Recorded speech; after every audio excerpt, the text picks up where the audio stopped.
Olá a todos, meu nome é Fernando Fidelix Nunes. Neste vídeo falarei com vocês sobre a obra Universidade para Quê? De Darcy Ribeiro, que é uma obra obrigatória para o PAS 3 da UNB. Darcy Ribeiro foi escritor, sociólogo, antropólogo, educador e político bastante influente no Brasil e no exterior durante a segunda metade do século XX. Ele foi um dos responsáveis pela criação da Universidade de Brasília e o primeiro reitor da instituição, ou seja, é um nome muito importante na história da Universidade de Brasília. Em 1964, ocorre a cassação dos seus direitos políticos pela ditadura militar e exila-se no Uruguai devido ao golpe militar. Volta ao Brasil em setembro de 1968 por ter seu processo anulado pelo Supremo Tribunal Militar. Entretanto, com o AI-5, é preso em dezembro de 1968. Acaba sendo absolvido por um tribunal militar em setembro de 1969 e retira-se novamente do país. Ele retorna definitivamente ao Brasil apenas em outubro de 1976, ou seja, ele sofreu com a repressão da ditadura militar no Brasil. Ele também foi membro da Academia Brasileira de Letras e presidente da Associação Brasileira de Antropologia. Ele atuou em defesa dos povos indígenas no âmbito intelectual e político, e na política ele teve uma carreira de muito destaque, pois ele foi vice-governador do Rio de Janeiro, senador e ministro durante o governo de João Goulart. Além disso, ele participou da criação da Lei de Diretrizes e Bases da Educação Brasileira. Algumas de suas principais obras foram Maíra, de 1976, O Mulo, de 1981, O Povo Brasileiro, a Formação e o Sentido do Brasil, de 1995, e O Brasil como Problema, também de 1995. Universidade para Quê? É o discurso pronunciado por Darcy Ribeiro durante a cerimônia de posse do reitor Cristóvão Buarque, em 16 de agosto de 1985. Posteriormente, esse discurso foi publicado no livro Brasil como Problema. Também ganhou uma edição da própria editora da UNB, só com esse texto, né? Universidade para Quê? Os links para vocês adquirirem esses livros eu deixarei logo abaixo aqui na descrição do vídeo. Aqui na análise, gente, eu vou destacar alguns tópicos e trazer para vocês alguns trechos do discurso do Darcy Ribeiro. No discurso são lembrados diversos acontecimentos e personagens relacionados à criação da UNB, como no trecho Este auditório, Dois Candangos, há 22 anos eu lhe dei esse nome, e dei no dia em que esta parede aqui, de trás, desabou, enterrou, soterrou dois jovens candangos, bem onde estamos sentados. Eram dois obreiros, humildes, de tantos que vieram de toda a parte edificar Brasília e aqui não puderam ficar. Naquele dia senti que, para recordá-los, devíamos chamar esta sala do auditório dos Dois Candangos. Aqui é um auditório que fica na Faculdade de Educação da Universidade de Brasília. Esse auditório dos Dois Candangos, né? O texto discute também a importância e o papel da universidade, que abre aspas para a fala do Darcy Ribeiro.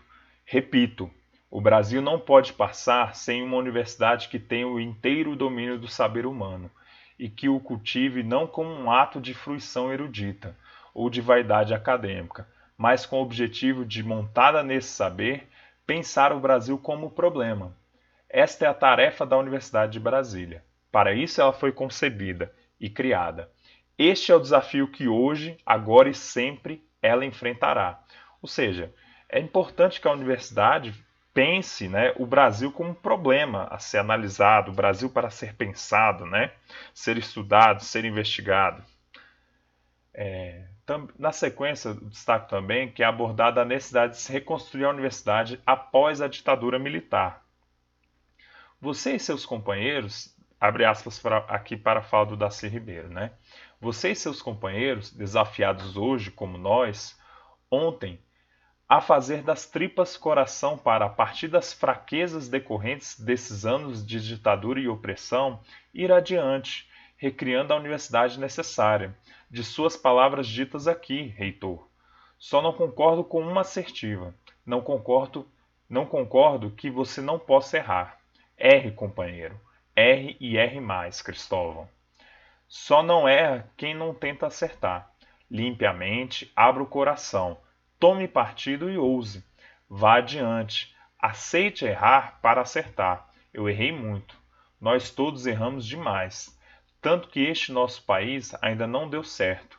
Concordo, porém, com você em que é preciso estar contente com o que se tem em mãos para, a partir do concreto, esgotar as possibilidades de fomento que se oferecem aqui e agora, no cumprimento do honroso mandato reitoral e presidir o renascimento da nossa UNB. Ou seja, era um momento que era visto como um renascimento da Universidade de Brasília após a ditadura militar. No discurso, são apresentadas também críticas consistentes à repressão imposta pela ditadura militar. Aqui abre aspas para o Darcy Ribeiro, né? É, entretanto, meu dever, neste dia de alegrias, lembrar tristezas. Começo pedindo a vocês que ponham em fogo nas suas mentes a lembrança do dia do avassalamento, dia que jamais deve repetir-se. Recordemos hoje sempre o terrível dia da vergonha para todos os que humilharam a Universidade de Brasília, para todos os que ficaram aqui coniventes com o opressor. Falo do dia e da hora em que 210 professores daqui saíram, compelidos pela mão possessa dos que avassalaram nossa pátria, e aqui vieram apossar-se da UNB. Esse trecho faz referência ao pedido de demissão de cerca de 210 docentes da UNB em 1965. Para vocês saberem mais sobre a repressão da ditadura militar na Universidade de Brasília, eu sugiro que vocês acessem esse texto aqui. Para vocês acessarem esse texto, é só clicarem nesse link que estará aqui abaixo na descrição do vídeo. Mas isso ele deixa muito claro que foi um momento de repressão muito duro da ditadura militar brasileira, dos anos 1960 em relação à Universidade de Brasília. Darcy Ribeiro aborda também as causas ocultas e ocultadas de nosso atraso nacional. Abre aspas aqui para a fala dele. A esta altura, o desafio que se coloca diante de vocês, meus queridos colegas, meus queridos estudantes da Universidade de Brasília, é perguntar: Universidade de Brasília, para quê? Universidade de Brasília, para quem? O Brasil precisará de mais uma universidade conivente? A dura verdade é que nós, universitários, temos sido e somos, também nós, coniventes com o atraso do povo brasileiro. É gritante o descaso acadêmico pela elaboração e difusão de um discurso através do qual o nosso povo se explique e se aceite. As classes dominantes dizem com toda altivez que a culpa do atraso não é delas. Estaria no clima, na mistura de raças, tanto calor, tantos mulatos. Nada valem todos os saberes científicos que aí estão, a dizerem há tantas décadas que nenhum fator natural, climático ou racial é explicativo do desempenho de um povo. Dentro da pupila de nossas classes patronais e patriciais, continua persistente este olhar racista, raivoso, azedando a convivência entre os brasileiros. Então aqui ele também faz essa crítica muito forte à elite, né, às classes dominantes. Darcy Ribeiro também faz crítica à educação pública brasileira da época. Abre aspas para o que ele fala, né, no discurso dele. Um exemplo luminoso de que somos um país enfermo de desigualdade nos é dado pela educação primária, matéria em que estou metido de mãos e pés com Brizola, no Rio de Janeiro. Brizola foi um político muito influente também na história brasileira durante o século XX. Neste campo, somos um caso teratológico de atraso calamitoso. Nossos maiores centros culturais, como o Rio e São Paulo, não conseguem nem dar a segunda série da educação elementar à metade da criançada. E assinala-se que a aprovação na segunda série é que comprova a alfabetização. Na educação pública, somos piores do que o Paraguai e a Bolívia. Falo desses países irmãos não só porque são pobres, mas porque em ambos a língua da população é uma língua e a língua da escola é outra. Como é que eles conseguem levar mais crianças à quarta série primária do que nós? Alguma coisa há de errado, alguma coisa há de podre nessa Dinamarca nossa. Por que nós, que fomos capazes de fazer indústrias e cidades e algumas façanhas mais como essa Brasília, não fomos e nem somos capazes de fazer essa coisa elementar, ensinar todos a ler, escrever e contar? Ou seja, ele faz aqui uma crítica muito contundente à educação brasileira naquele momento, né? Dos anos 1980. Ele também vai defender a participação ativa das universidades no debate da Constituição Federal, que foi promulgada em 1988. Não nos esqueçamos de que a Constituição zera tudo, como no dia da criação. Dos que nada têm, zera o nada que tem. Dos que muito têm, ameaça minguar parte do que tem. Isto torna crucial o problema da Constituinte.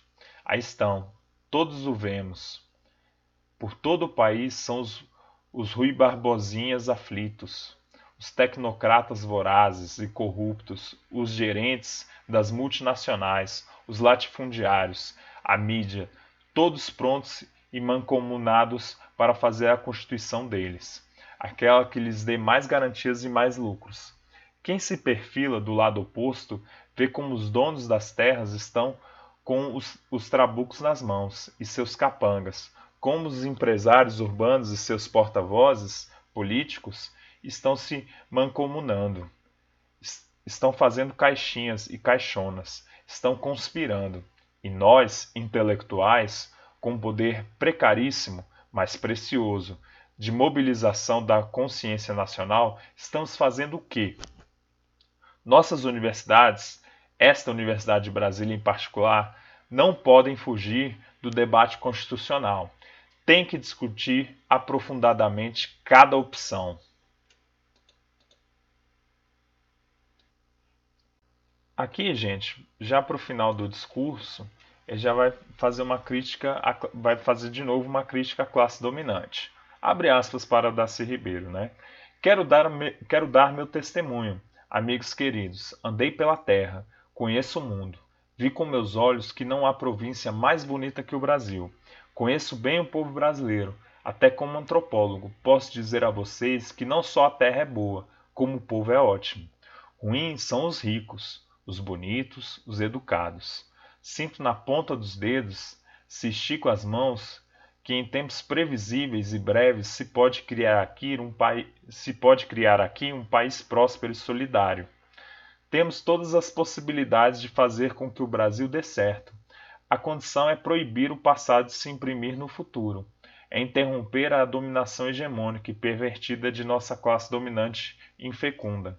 Inumeráveis são os exemplos de que ela e seus tecnocratas só planejam contra o povo. Aí está este horror, que é o Projeto Carajás. Metem lá todo o dinheiro do Brasil para produzir o minério que os estrangeiros querem consumir.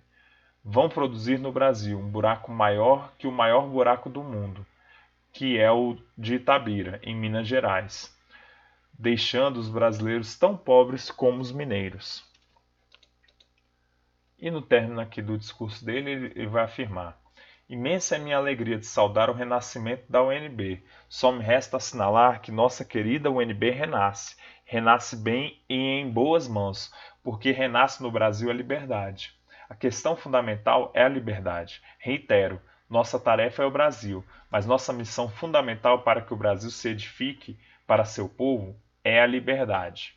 Ou seja, ele deixa muito evidente aqui a ideia de renascimento da Universidade de Brasília naquele momento, em 1985. Por fim, quero destacar para vocês como essa obra pode cair no paz. Primeiramente, a interpretação e análise morfossintática de um fragmento da obra. Também pode haver um diálogo com os acontecimentos históricos da segunda metade do século XX.